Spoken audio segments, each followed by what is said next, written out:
Hello everyone, my name is Makhanjeeet Singh and this presentation is about the Coca-Cola company and how it can strengthen decision making and risk management over the next 3 to 5 years. I will explain why risk management matters for Coca-Cola, introduce a practical risk framework and then show key risk mitigation actions and business continuity priorities.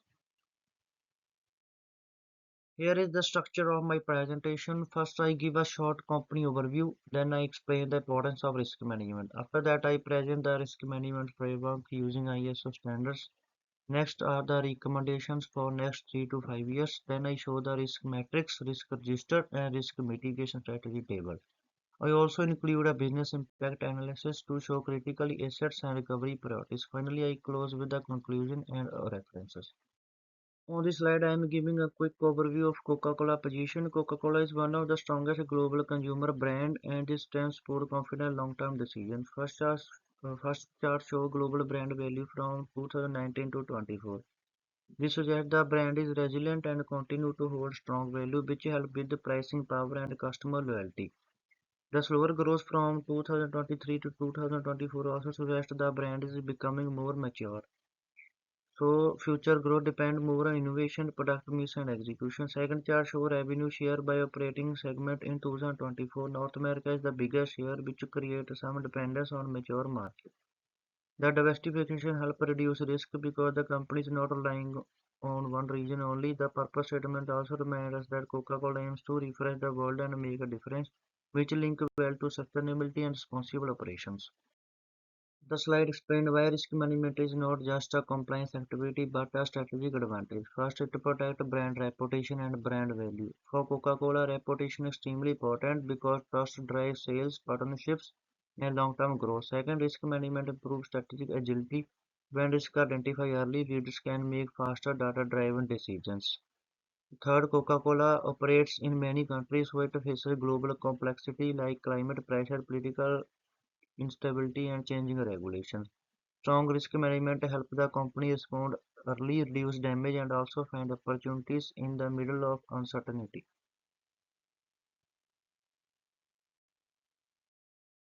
On this slide, I connect Coca-Cola Pro to three important ISO standards. First, ISO 31000, which provide overall principle and guideline for risk management.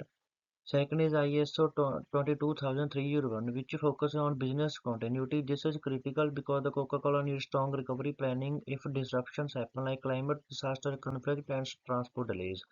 Third is ISO 37301, which is for compliance management system.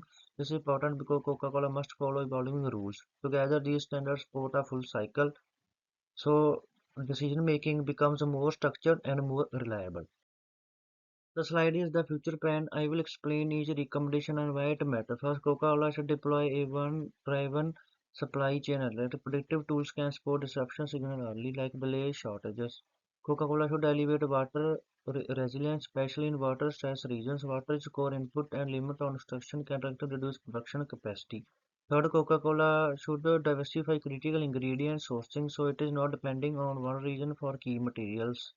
Fourth, Coca-Cola should institutionalize cyber risk quantification using methods like FAIR, so cyber risks are measured in financial terms. Fifth, the company should implement dynamic scenario planning such as quarterly war gaming so leadership is ready for regulatory changes. Overall, these recommendations make risk management more predictable, more measurable, and more action oriented. The slides show how risks are prioritized using the risk matrix with probability and impact. The purpose of the matrix is simple. It helps leaders focus attention and sources on what can cause the biggest damage and most likely to happen. Risks that sit in the high probability and high impact area are urgent because they can disrupt operation or harm the brand quickly. Medium risk still require controls, but they may need monitoring and stage investment. Low risk are not ignored, but they are managed with lighter controls and regulatory review. The value of this matrix is that it supports consistent decision making, so risk disruption are not based on opinions only, but on a structured scoring approach.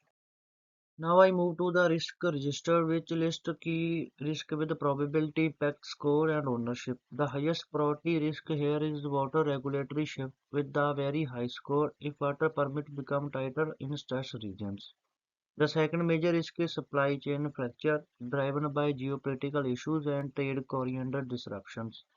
A third high risk is AI-driven cyber espionage, which AI increases the speed and scale of attacks and could target formulas supply terms. Other risks include plastic circulatory failure, sweetener tax escalation, labor market volatility, packaging innovation lag, and local competitor disruption. This is important here is the every risk has a assigned owner like the chief sustainability officer, supply chain officer, CISO, CFO, and others. The slide explains how Coca-Cola should respond to each risk with practical actions. For water regulatory shift, the key is investing in water neutral or water efficient manufacturing and working with local partners. Coca-Cola protects its license to operate. For supply chain, the company should diversify supplier across continents and use predictive logistics to reduce delays. For cyber espionage, the strong approach is zero trust architecture, frequent testing like red team simulation. For plastic circulatory failure, Coca-Cola should accelerate packaging and R&D and support localized recycling system.